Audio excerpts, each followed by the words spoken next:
So ngayon nga po mga minamahal, oh nako, nagalit po ang anak ni PBBM. Nagwa-warshock na din po mga minamahal itong si Sandro Marcos. Siyempre mga minamahal, tatay niya yun eh. 'Di ba? Kahit sino namang anak, kung makikita mo na yung tatay mo or yung magulang mo ay binabastos, talagang magre-react ka. Masakit yun.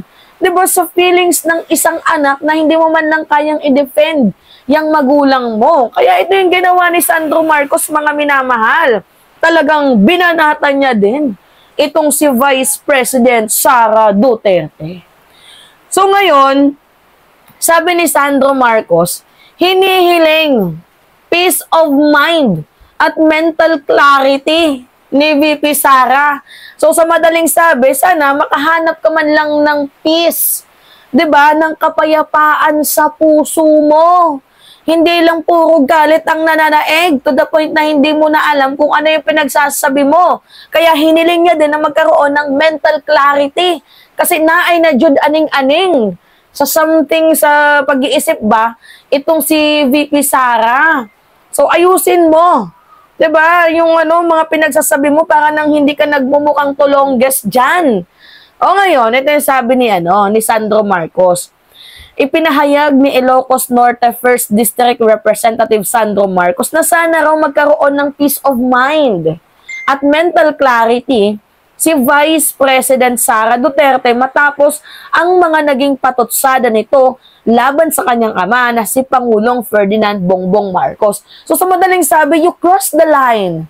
'Di ba? Masyado ka na. Hindi na tama yung pinanggagawa mo. You cross the line. Parang ganun yung ibig sabihin ni Sandro eh. Sa isang pahayag nitong Martes, Oktubre 22, kinundi na ni Sandro ang mga patutsada ni Duterte sa isang press conference noong Biyernes, particular noong October 18. Ang patungkol sa sinabi ng Vice Presidente na ginusto niyang pugutan ng ulo si PBBM at nagbanta umanong itatapon ang mga labi ni dating Pangulong Ferdinand Marcos Sr. sa West Philippine Sea. Kasi mga minamahal, parang kailangan ng magpa-psychiatrist or mental health na medical or something blah blah blah itong si Sara Duterte kasi hindi na talaga akma at hindi gawain ng normal na tao yung pagpapantasyahan ng pugutin, 'di ba? Pugutin ang ulo ng isang presidente or kahit na sino pa mang tao 'yan. Hindi tama na gano'n yung papasok sa isip mo nang dahil lang sa isang relo. 'Di ba? Madaming paraan para ilabas yung anger, yung galit. Pwede kang magalit sa pamamagitan ng pagsisigaw. Pwede kang magalit sa pamamagitan ng yung red room. Alam niyo yun, mga minamahal, yung may hampasin ka na bote. Di ba pwedeng ganon, yung isuluhin mo na lang yung galit mo or dapat mayroon kang kausapin. Napakadaming paraan, mga minamahal, para ilabas mo yung galit mo. Pero yung the way na sasabihin mo sa mainstream media at makikita ng mamamayang Pilipino, mainstream yung pinagsabihan mo, Sara. Your words will remark to the Filipino people. 'Di ba? Hindi naman yan yung tao lang na iisang tao lang pinagsabihan mo. Mainstream media kakalat yan. So at the end of the day, hindi si PBBM yung nasira dito. Ikaw ang nasira. Masyado ka nang kumross over sa boundaries ninyo.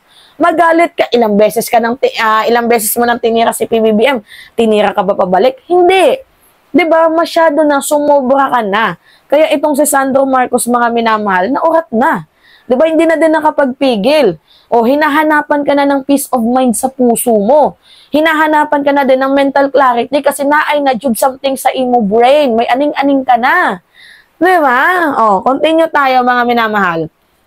She crossed the line. Sandro Marcos, binoltahan mga patutsada ni VP Sara. I cannot stay silent while she threatens to exhume a former president and beheaded an incumbent one. So, hindi na po makapagtimpi itong si Sandro Marcos, mga minamahal, na tinitref mo yung ama ko, napupugutan mo ng ulo, tapos itatapon mo yung former president sa West Philippine Sea. Abogado ka pa man din. Abogado ka. You know the law. You know the rules. 'Di ba? Tapos manggagaling yan sa bunganga mo, parang isa ka ng baliw. Nahihibang ka na ba? You are crazy. Madaling sabi. Beside, her bizarre temper tantrums has been condemned by a nation horrified from such display of insensitivity towards the dead and cruelty to the living. Totoo naman, mga minamahal. Imagine mo wala namang ginagawa sa'yo yung tao. Yung patay, walang ginagawa sa'yo. Idadamay mo. Yung buhay na si PBBM, hindi ka naman pinagsalitaan ng kung ano-ano. Ano ba yung pinuputak mo? Nang dahil lang ba yan sa 125 million na gusto mong tigilan ka na? Taong bayan yung nag-request niyan. Kasi pera yan ng taong bayan. That is a public funds. Tax namin yan. Supposedly, dapat kailangan namin malaman kung saan mo ginamit yan. Hindi mo pera yan eh. Pera ng taong bayan yan. Hindi, ano yung pinagsasabi niya mga minamahal na, sige, pag hindi kayo tumigil dyan, tatapon ko sa West Philippine Sea ang ama mo. Ama niyo, hukayan ko one of these days. Anong hindi titigil sa ano? Sa issue ba yun yung sa House of Representative na iniimbestigahan sa napunta yung 15 million, yung 16 million, yung 10 million na travel ninyo? Yun ba yung gusto mong tigilan ka? Paano ka titigilan? Hindi mo naman sinasagot. Instead sana, yung pa-press conference mo, sinagot mo na lang yung issue. Hindi yung andami mo pang hanash.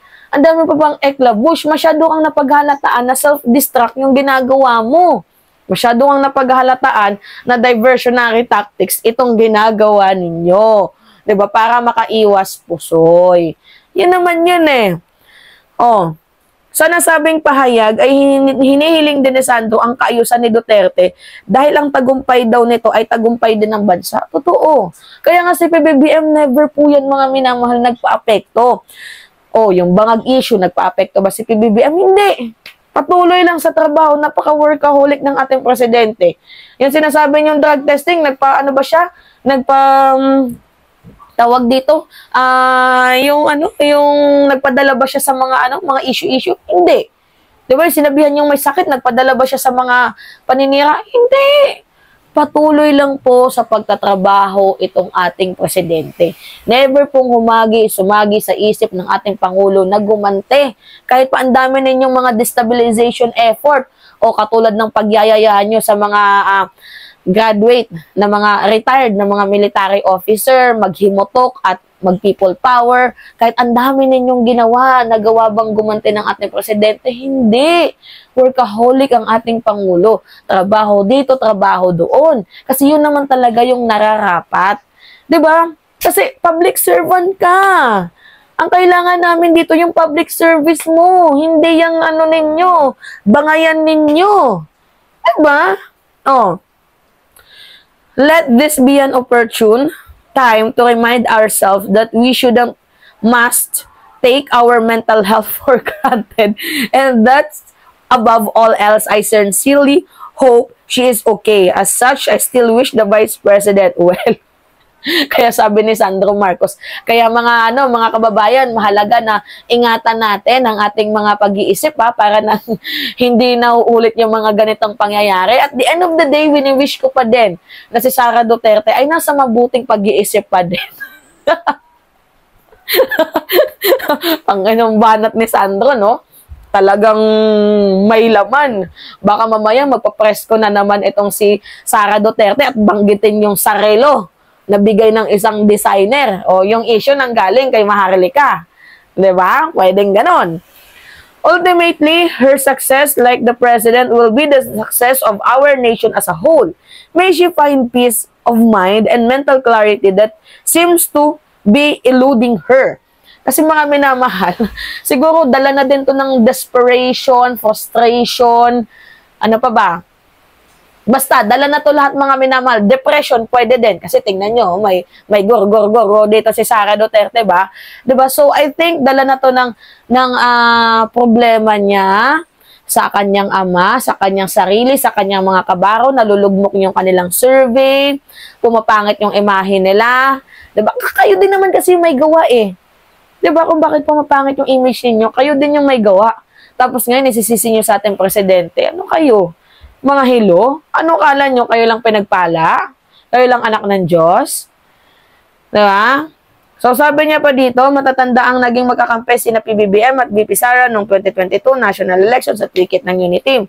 Ngunit muling naging usap-usapan kailanman ang pagkabuwag ng tandem ng dalawang pinakamataas na opisyal sa bansa matapos humingi ng tawad ni Duterte dahil nakiusap siyang iboto si PBBM nung tumakbo pa lamang ito bilang Pangulo ng bansa.